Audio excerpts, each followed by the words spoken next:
Vamos para o livro de Lucas, Evangelho segundo Lucas, no capítulo 2. Nós estamos falando a respeito, do nascimento de Jesus. Vimos anteriormente a genealogia, vimos os dias que antecederam a anunciação da concepção, e agora nós vamos ler a respeito do nascimento mesmo, o dia que o Senhor Jesus nasceu.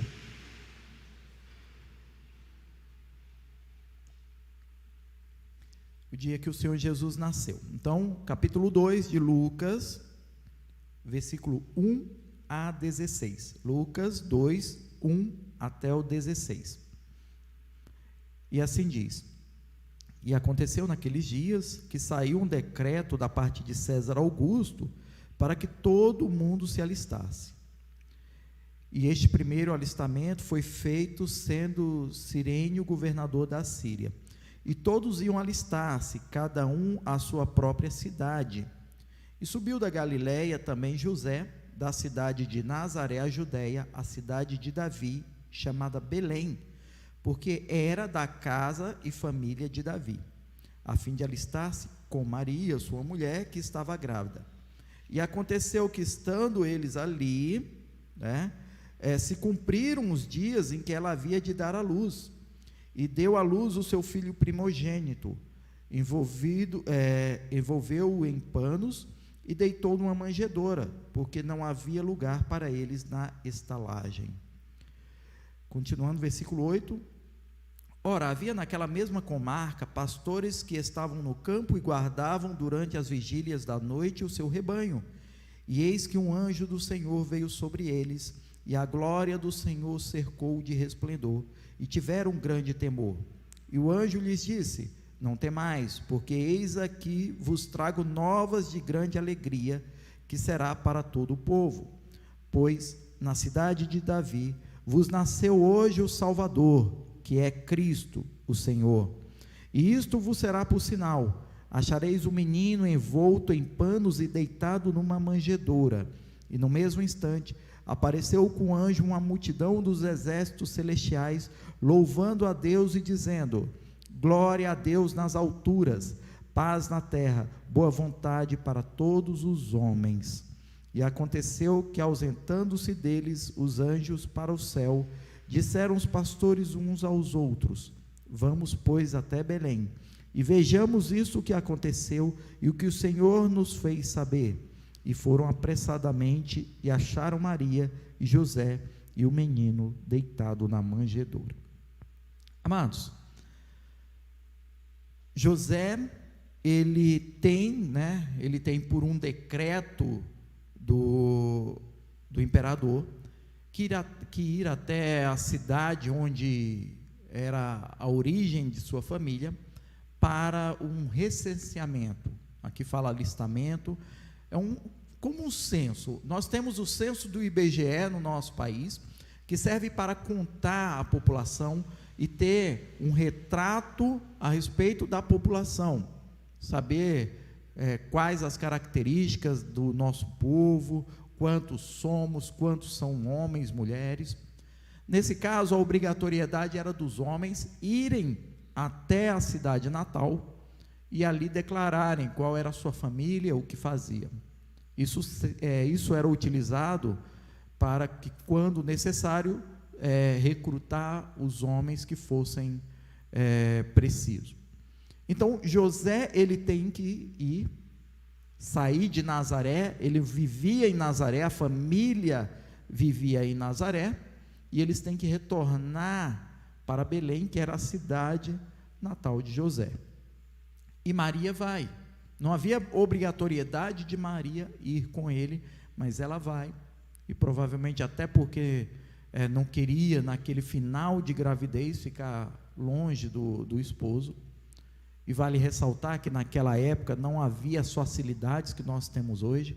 Hoje você percorre de carro 1.000 quilômetros tranquilamente em um dia, até mais, de avião muito mais do que isso. Naquela época se fazia as viagens utilizando animais. Então, era uma viagem muito longa, muito cansativa. E por que essa ida de José para Belém, ela é tão importante. Tão importante, eu falo não só pela questão do alistamento, mas em termos bíblicos.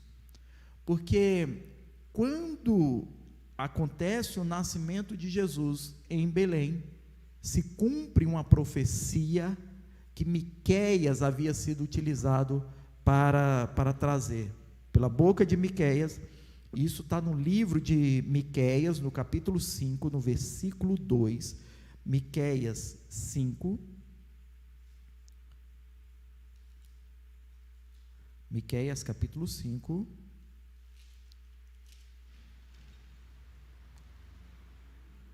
versículo 2.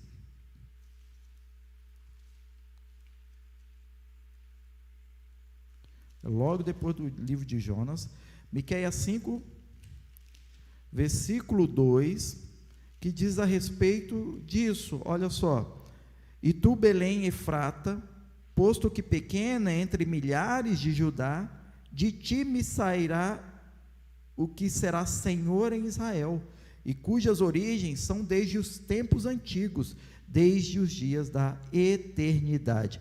Então, é saída para Belém, ela vem num contexto de necessidade para que se cumprisse a palavra do Senhor.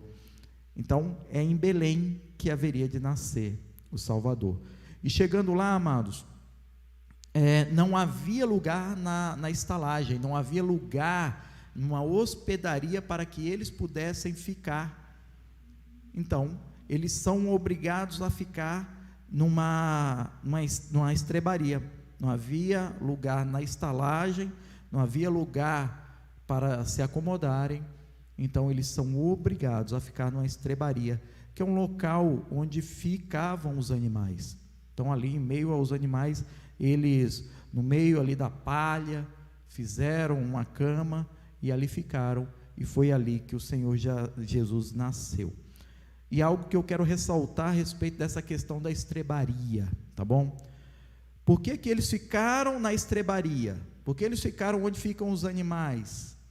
Porque não havia lugar na hospedagem, não havia quartos disponíveis.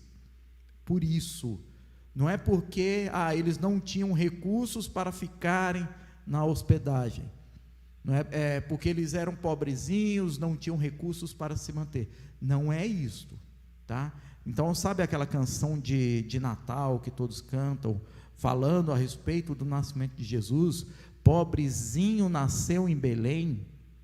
Ele não nasceu no estábulo, ele não nasceu ali naquele local por falta de recursos.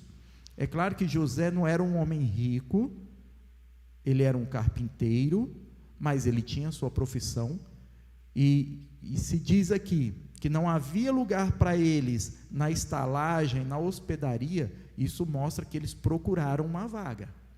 Então não é que eles ficaram como indigentes, sem ter para onde ir, como sem teto. Não, eles foram até os locais que hospedavam, mas não havia vaga, por isso que eles ficaram na estrebaria, tá bom? Então aquela música de Natal, pobrezinho nasceu em Belém, ela não representa exatamente o que aconteceu, ela não diz a verdade a respeito desse nascimento do Senhor Jesus. E ali naquela estrebaria, ele é colocado numa manjedoura. Manjedoura é o local que se colocava a palha para os animais, colocava ali a ração para os animais comerem. Então eles ajeitaram, colocaram os panos e serviu a manjedoura de berço, aquilo que é o coxo, né, onde nós colocamos alimento para os animais. Ali eles adaptaram e fizeram dele um berço. Então a manjedoura, né, coberta de palha, eles colocaram alguns tecidos e ali eles puderam aconchegar a criança. E assim foi o nascimento do Senhor Jesus Cristo, amados, sem muita pompa, sem muito glamour, de uma maneira simples. Muitos esperavam o nascimento daquele que viria para ser o libertador, para ser o rei. Então esperava-se o nascimento de um rei em um palácio. Só que ele não nasce em um palácio, ele nasce num local humilde. Porque o mais importante não era a estrutura, mas sim o nascimento.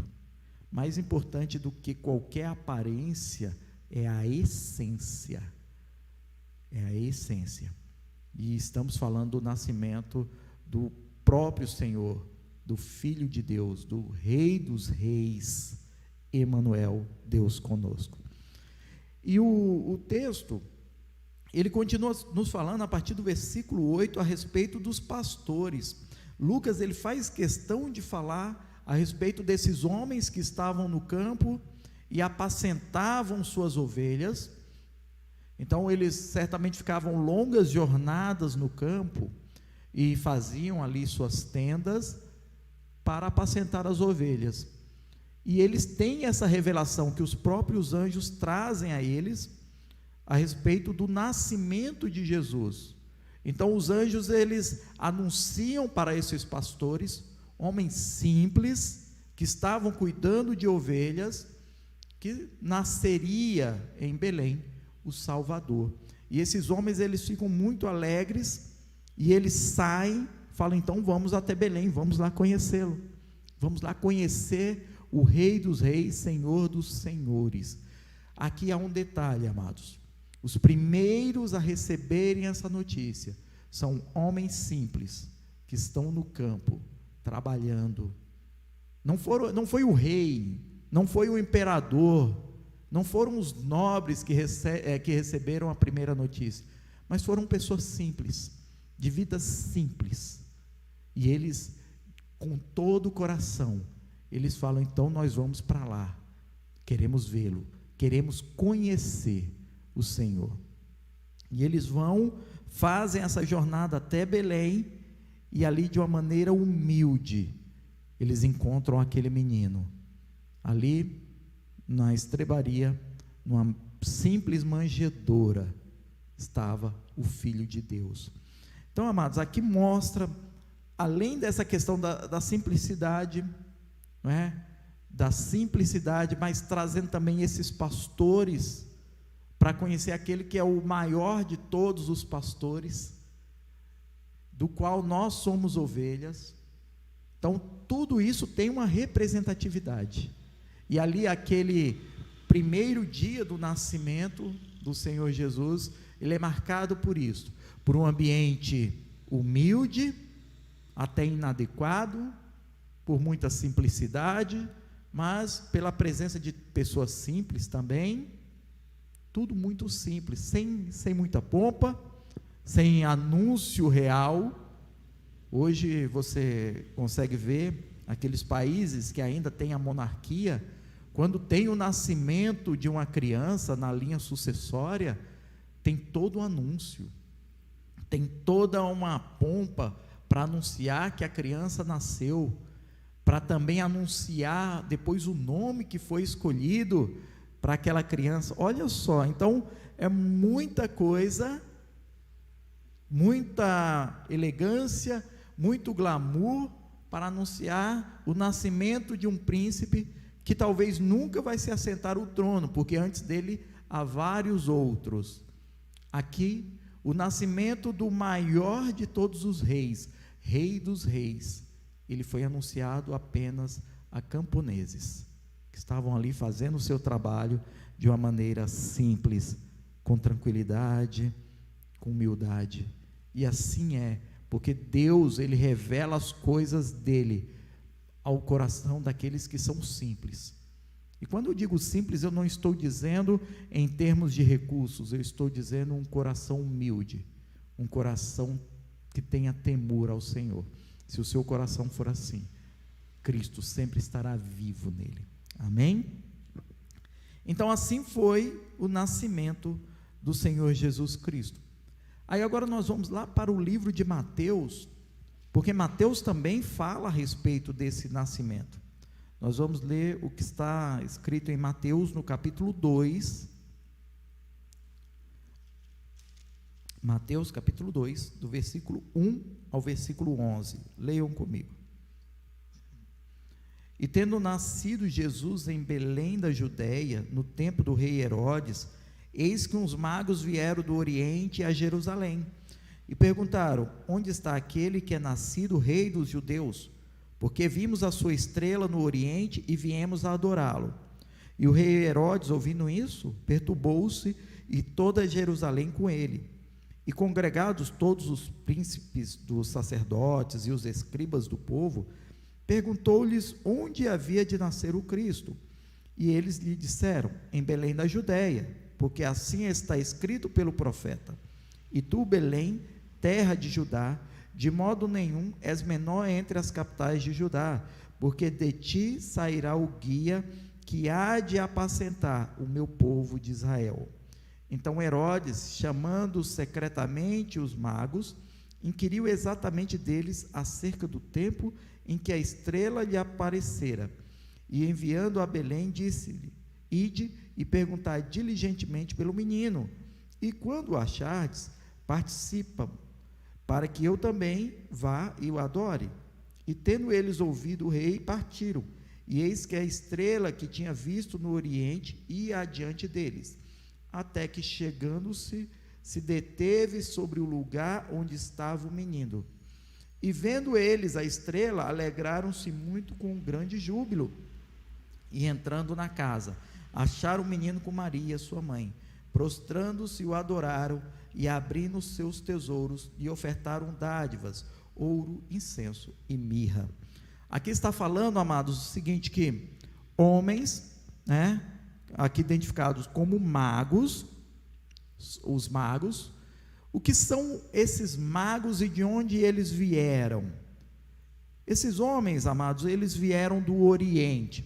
Em relação a Israel, eles estavam ao Oriente, provavelmente na região da Babilônia, aquela região da Babilônia, e eles eram provavelmente ou sacerdotes, ou então homens muito ligados à religião daquele povo, da religião dos caldeus. Então eles não eram homens que tinham o Deus de Israel como Deus deles. Eles tinham a sua religião, mas em certo momento Deus revela a eles isso. Então talvez por meio dos estudos deles, ou da análise, fala que eles viram a estrela. Então alguns entendem que eles eram astrólogos, que eles estudavam as estrelas para tentar receber sinal dos seus deuses, mas de toda forma o que sabemos é que eles, analisando, olhando para o céu, perceberam essa estrela, uma estrela diferente, e eles concluíram, tiveram uma revelação de que aquela estrela apontaria para o nascimento do Filho de Deus. Amados, aqui não há muito que a gente acrescentar em relação a isso, porque a Bíblia não fala muito a respeito dessa revelação e desses homens, mas nós podemos chegar a essa conclusão. Primeiro, eles não eram judeus, eram gentios. Então não era do povo de Israel, eram outros, que não tinham o Deus de Israel como seu Deus. Mas eles têm essa revelação, eles analisando e olhando, perceberam essa estrela que os guiou até lá. Aqui nós temos que deixar claro que não é uma aceitação da astrologia, mas Deus, em sua infinita sabedoria, Ele usa aquele meio para revelar àqueles homens o nascimento do Senhor Jesus. Então esses homens, eles percebem isso e eles falam: nós queremos ir ver, queremos ir conhecer. Então, pela distância que teriam que percorrer, pela longa jornada que eles deveriam trilhar, e pelo fato deles chegarem, e Jesus ainda está ali em Belém, no local onde ele nasceu, certamente essa revelação veio a esses homens meses antes, para que eles pudessem se preparar e cruzar o deserto numa longa jornada para que no dia do nascimento eles estivessem lá. Olha que tremendo foi isso. Olha que coisa maravilhosa, que revelação fantástica de Deus para esses homens. Homens que não eram descendentes de Abraão, homens que não eram descendentes de Isaac, de Jacó, mas aos quais Deus faz essa revelação. Isso mostra o seguinte, que o Filho de Deus, ele veio não só para salvar os judeus, mas sim toda a humanidade. Então, os primeiros que foram chamados e que compareceram ali, e Lucas fala a respeito disso, foram os pastores, que eram judeus, que estavam no campo, estavam cuidando, homens simples que estavam cuidando ali, mas também chegam para essa celebração, chegam para esta festa, estrangeiros, gentios, que não tinham em Deus, que não tinha o Deus de Israel como seu Deus, e eles caminham até ali, se juntam a José, a Maria, aqueles pastores. Esses homens que vêm do Oriente eram homens de posse, então eles fizeram uma longa jornada, mas certamente eram homens de posse.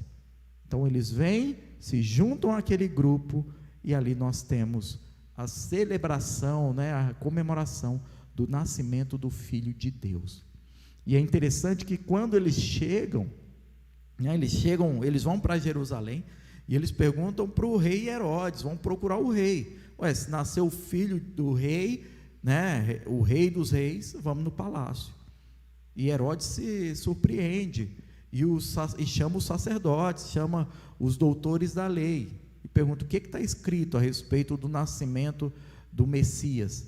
E aqueles homens falam, olha, está previsto que será em Belém. Então esses magos, eles falam, então nós vamos continuar até Belém.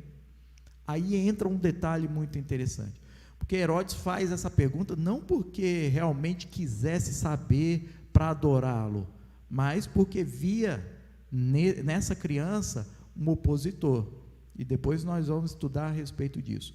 Mas só que me chama a atenção é a atitude dos sacerdotes, dos religiosos da época.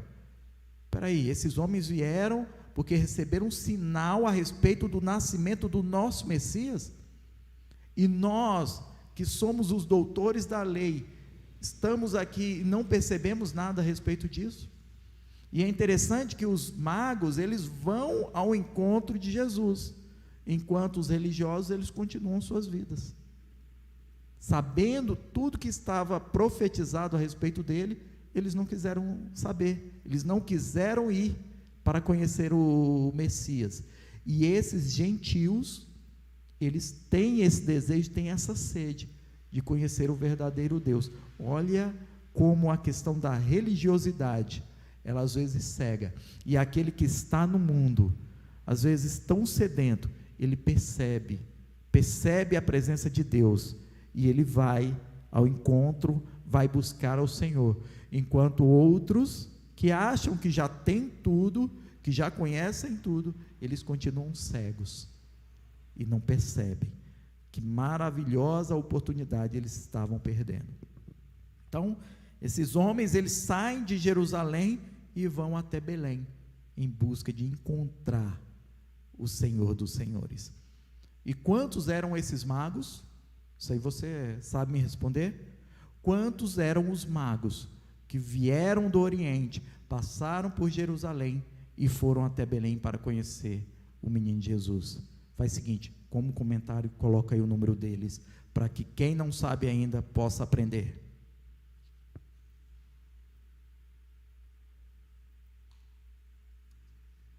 Vamos lá?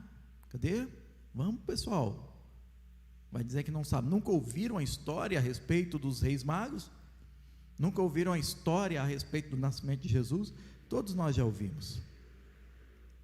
Hein? Você diz quantos?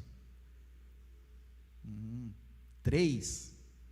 Exatamente isso que desde pequeno você aprendeu. Aí agora eu só peço que você me faça um favor. Esses 3 reis magos, né? Só me encontre na Bíblia a referência a esse número de reis. Onde, na sua Bíblia, no livro de Mateus, ou em qualquer outro livro, fala que eles eram 3. Não tem? Está procurando? Você não vai achar. Em nenhum momento a Bíblia fala que eram 3. Fala que homens do Oriente, tá? Estudiosos das estrelas, vieram para conhecer Jesus, mas em nenhum momento fala que eram 3. A interpretação e o que faz com que muita gente, né, e que sempre fez, e alguns dão até nome para esses magos, coisa que a Bíblia não faz, então nós também não levamos em consideração a isso. O que eles levam em consideração é o número de presentes, que fala, foi dado 3 presentes, então eram 3 os visitantes. Nós não podemos chegar a essa conclusão. 3 foram os presentes recebidos, sim, e nós vamos analisar esses presentes na sequência, mas isso não quer dizer que eram apenas 3 visitantes. Sabe por quê? E você já fez festa, você vai concordar comigo. Você fez uma festa de aniversário para você ou para o seu filho, seu neto, e você convidou um monte de gente. Agora me diz uma coisa, quando você faz uma festa e convida várias pessoas, todo mundo leva presente? Todo mundo que vai leva presente? Então nós não podemos, pelo número de presentes, calcular o número de homens que vieram do Oriente, né, foram do Oriente até Belém para conhecer o menino Jesus. Então, amados, nós não podemos acrescentar aquilo que a Bíblia não tem, não traz. Não diz que eram 3. O povo diz que eram 3. De repente a tradição cristã acabou colocando como 3, mas nós não podemos bater o martelo nisso. Aí o nome deles, alguns falam Baltazar, Belchior, e outro eu não lembro, porque também não há importância nisso, porque a palavra também não revela. E se não revela, por um fato muito simples, não havia interesse nisso, da parte de Deus não havia interesse. Da mesma forma como não fala quem eram os pastores que estavam no campo e que foram ver o nascimento de Jesus. Então as pessoas ficam querendo inventar. E os 3 reis magos, quem disse que eram 3? E quem disse que eles se tornaram santos por conta disso? São gentios que ali estavam se convertendo. Assim como eu, em algum momento, tive que me converter, reconheci Jesus como Salvador. Assim como você, em algum momento, necessariamente teve que fazer isso, e se não fez, não perca tempo, declare Jesus como Senhor e Salvador da sua vida, entregue sua vida a Ele. O que esses homens fizeram foi isso. Só que como eles estavam indo visitar esse menino, eles levaram os presentes. Pode ser que cada um tenha levado algo e viram depois que era a mesma coisa. Um levou ouro, outro também, juntou, pronto, já seriam 2 dando um mesmo presente. E esses presentes foram ouro, incenso e mirra, tá? É o tipo de presente que você não ganha. Eu sei que você gostaria muito de, no seu aniversário, ganhar ouro de presente, está escasso. Quem não gostaria de ganhar ouro? Mas um dos presentes é justamente esse, ouro. O outro, incenso, e o terceiro, mirra. Não são presentes convencionais, não é? Talvez não eram o tipo de presente que os pais esperavam que a criança ganhasse. Os pais gostam, né, nos dias atuais, que as suas crianças ganhem quando nasçam roupas, né? Roupinhas de bebê, ou então fraldas descartáveis. Então é isso que se espera ganhar quando nasce uma criança. Nessa época não se havia essa tradição, não havia fralda descartável ainda, mas esses homens levam esses 3 itens que apareceu na tela para você. E por que isso? Amados, cada um desses elementos tem um significado e revela algo a respeito da criança que havia nascido. O primeiro é o ouro. O ouro é o símbolo da realeza, e era um presente adequado para se dar a um rei. Quando se visitava uma criança real, uma criança da linhagem real, os presentes deveriam ser coisas nobres, coisas finas, e o ouro representava justamente isso. O ouro é entregue reconhecendo ali a majestade de Jesus, reconhecendo Jesus como o Rei dos Reis. Então é isso que significa esse presente, significa o ouro. Jesus Cristo é visto ali, é reconhecido como Rei. O segundo presente é incenso. O incenso era usado na religião judaica. O sacerdote, ele deveria constantemente deixar o incenso ali perfumando o templo. Então o incenso, ele era acendido para que subisse, era oferecido pelo sacerdote, somente o sacerdote poderia oferecer o incenso no templo. Ele era ateado fogo, e aquele cheiro subia em direção a Deus. Então, quem fazia isso, quem tinha essa autoridade para queimar o incenso, era o sacerdote. Quando esses homens dão ao Senhor Jesus, dão àquele menino um presente composto pelo incenso, representado pelo incenso, eles na verdade estão fazendo uma declaração de que ali havia um sacerdote, mas não apenas um sacerdote, mas o sumo sacerdote, o maior de todos os sacerdotes, aquele que iria levar a humanidade à presença de Deus. Então é isso que o incenso significa, que aquele que estava ali era o sumo sacerdote, aquele que iria apresentar o povo a Deus. Olha só que tremendo, hein? Que tremendo. O primeiro presente é o ouro, e a minha esposa até colocou aqui que de presente vai pedir para mim, né? Vai pedir para mim. Ó, nós estamos no texto bíblico, tá? É só questão bíblica, não vamos trazer para os dias atuais, não. Amados, aí o segundo presente é o incenso. Primeiro representa e reconhece a majestade, reconhece o rei. O segundo reconhece o sacerdote. E o terceiro é a mirra. E o que a mirra representa? O que era a mirra? Mirra, amados, era um produto que era utilizado basicamente para embalsamar os corpos. Era usado após a morte da pessoa. Após a morte da pessoa. Então não é um presente que se dá no nascimento. Isso aqui só teria utilidade na morte. Não teria nenhuma utilidade no nascimento. Mas só que esses homens trazem ali entre os presentes a mirra. Porque na verdade aqui já está, é um ato profético, falando a respeito da morte de Jesus, que ocorreria 30 e poucos anos depois.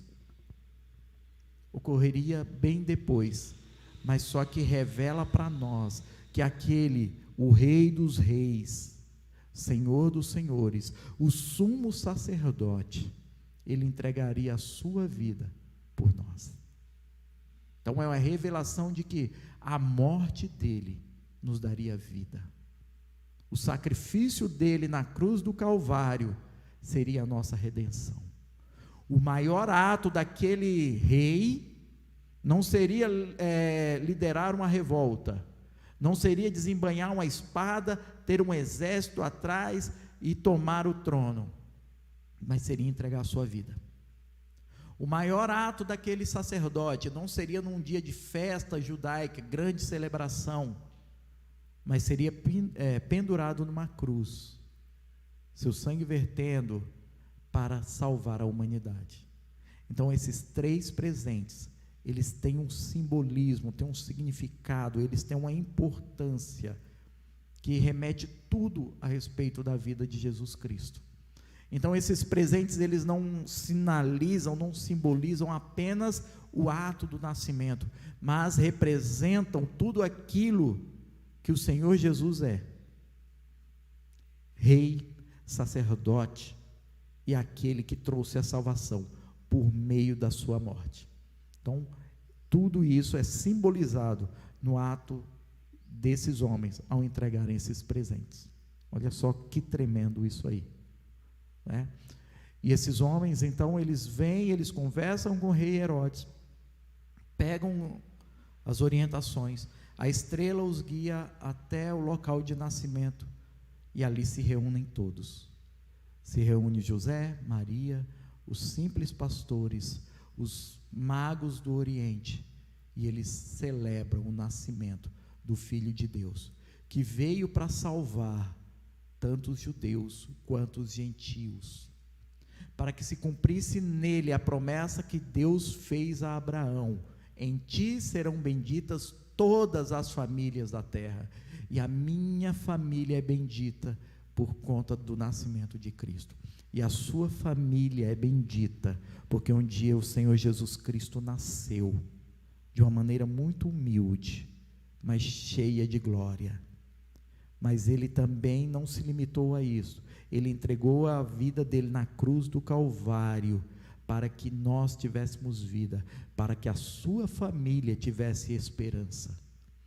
Então, antes de desistir de sua família, antes de achar que a sua família não tem mais jeito, de repente o esposo, a esposa, seus filhos, lembre-se disso: Jesus Cristo veio ao mundo para que as nossas famílias fossem abençoadas. Então não abra mão disso, não abra mão de ter Jesus Cristo como Senhor da sua casa, não abra mão dos princípios cristãos, não abra mão dos ensinamentos de Cristo. É por isso que nós estudamos a palavra do Senhor, para a gente conhecer mais a respeito dele, para a gente saber onde estamos errando, para a gente consertar, para que a gente consiga ter um lar em harmonia, para que os nossos filhos não se desviem, mas mesmo aquele que se desviou, tenha ainda a esperança. Eu ontem ouvi uma ministração no Facebook, e o pregador ali, ele falava, ele era jovem na igreja, tocava guitarra, chega a certo momento que ele se desviou e foi para o mundo, viveu vários anos no mundo, e a mãe dele sempre orando, e alguns anos depois, 7 a 10 anos depois, em um dia das mães, ele está em casa, ele volta para casa, porque ele já morava em outra cidade, e a mãe dele sempre falou de Jesus para ele voltar, para ele não ficar no mundo, e ele disse que voltou, era dia das mães, mas em vez dele dar presente, a mãe dele que deu um presente para ele, deu 2 presentes, ele abriu, era uma camisa, ficou muito feliz com o primeiro, e o segundo era pequeno, era uma caixinha, e ele gostava muito de ficar nos bares jogando baralho, e ele disse que quando ele percebeu o tamanho daquela caixinha, ele pensou consigo, ainda fechada, falou: minha mãe está me dando um baralho. Ele disse que naquele momento bateu um temor, porque ele falou: minha mãe desistiu de orar por mim, minha mãe desistiu de orar para que eu volte. Ele disse que naquele momento foi algo que gelou o coração dele, porque desviado, vivendo no mundo de qualquer maneira, a sua própria maneira, e a mãe sempre orando por ele, falando para ele voltar para os braços do pai, e ele não queria saber. Mas no momento em que ele analisou e viu que talvez a mãe dele já havia desistido, ele temeu. E é isso, mãe, é isso, pai, não pare de orar, não pare de clamar pelos seus filhos, crendo que esse Jesus que nós estamos estudando, o Rei dos Reis, o sumo sacerdote, que se entregou na cruz do Calvário, ele pode mudar a realidade da sua família.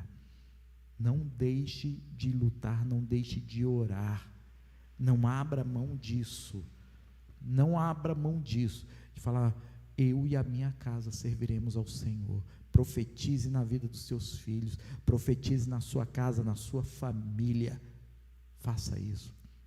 E esse pregador, ele disse que quando abriu eram 3 lenços, e ali ele recebeu aquilo como a mãe dele ainda não havia desistido, porque quando ele ainda estava na igreja, ela sempre pegava e dava um lenço para ele, você vai ministrar, você vai cantar, fica com esse lenço para você enxugar sempre.